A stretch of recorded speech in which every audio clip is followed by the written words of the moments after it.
அப்படி மனசுக்குள்ளேயே வச்சுட்டு அது குறிப்பிட்ட காலம் கழித்து திருப்பி நம்ம அவங்ககிட்ட வந்து கொடுத்து இந்த எதிர்மறையான குணங்களுக்கு நேரா நம்ம நல்ல விஷயங்கள் என்னெல்லாம் செஞ்சுக்கலாம். இந்த கேரக்டர்ஸ் நம்மகிட்ட இருக்கு பாத்தீங்களா, பேராசை, சினம், ஒருத்தருக்கு ஒருத்தர் உண்மையா ஒரு ராயல்ட்டியா இருக்கிறதுக்கு அப்படிங்கிறது தான்.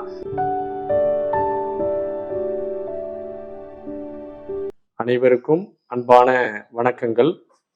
அட்டாங்க யோகத்தினுடைய இரண்டாவது முக்கிய படிநிலையான நியமம் என்பதை நாம் பார்க்க இருக்கின்றோம். எப்படி இயமம் என்பது நம்மிடம் இருக்கக்கூடிய தேவையில்லாத குணங்களை, தேவையில்லாத பஞ்சமா பாதகங்களை செய்யக்கூடாது என்று நாம் பேசினோமோ, அதே போல் நியமம் என்பது நம்மிடம் நல்ல கேரக்டர்ஸை அடாப்ட் பண்றது, சேர்த்துக்கொள்வது என்பது நியமம் என்று அழைக்கப்படுகிறது. எப்படி பஞ்சமா பாதகங்களை செய்யக்கூடாது என்பது இயமம் என்றதோ, 5 நல்ல விஷயங்களை செய்வதை நாம் நியமம் என்று அழைக்கலாம். இந்த நியமத்தில் முதல் ஒரு நல்ல ஒரு பழக்கத்தை நாம் சேர்க்க வேண்டும் என்றால், நம்முடைய உடல், மனம், வாக்கு என்ற இந்த 3லும் நாம் ஒரு தூய்மையான ஒரு நிலையை பின்பற்றுதல்.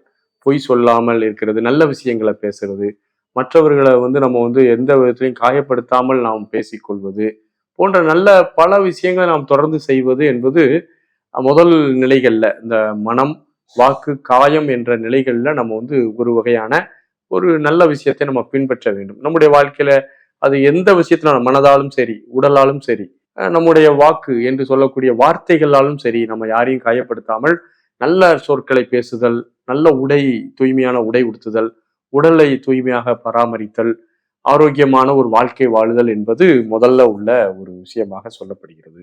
இரண்டாவது வகையான ஒரு நிலை என்னவென்றால், திருப்தியான ஒரு மனநிலை. நமக்கு திருப்தி அப்படிங்கிறதே இல்லை. நம்ம என்ன செய்யறோம்னா, நம்முடைய லைஃப் ஸ்டைல்ல ஒருத்தரை கம்பேர் பண்றோம். அவர்கிட்ட கார் இருக்க, அவர் நல்ல பெரிய வீடு கட்டிட்டார, அவன் அதற்காக உழைத்திருப்பான். நம்ம எந்த உழைப்பையும் கொடுக்க முன் வராமல், நாம் உடலாலும் மனதாலும் எந்த உழைப்பையும் கொடுக்காம சும்மா உட்கார்ந்துட்டு சோம்பேறித்தனமாக இருந்துட்டு, திறமையும் குறைவாக இருந்துட்டு, நம்ம திறமையை வளர்த்து கொள்வதில் ஆர்வம் காட்டாமலும் இருந்துட்டு, மற்றவர்களை கம்பேர் பண்ணிட்டு திருப்தி இல்லாமல் எப்போதும் சதா புலம்பிக் கொண்டே இருக்கக்கூடிய ஒரு தன்மை நம்மகிட்ட இருக்கக்கூடாது. ரொம்ப திருப்தியான மனநிலை நமக்கு வேண்டும். அந்த எதனாலும் சாட்டிஸ்ஃபைடு. ஓகே, என்னுடைய உடல் தகுதி, என்னுடைய மனத்தகுதி, என்னுடைய திறமைக்கு ஏற்றாற் போல இது கிடைச்சிருக்கு, இது இயற்கை கொடுத்த மிகப்பெரிய நன்கொடை, நான் இந்த இயற்கைக்கு நன்றி சொல்லுகிறேன் என்ற ஒரு திருப்தியான மனநிலையில் இருப்பதை தான் நாம் நியமத்தினுடைய இரண்டாவது நிலையாக நாம் சொல்லலாம்.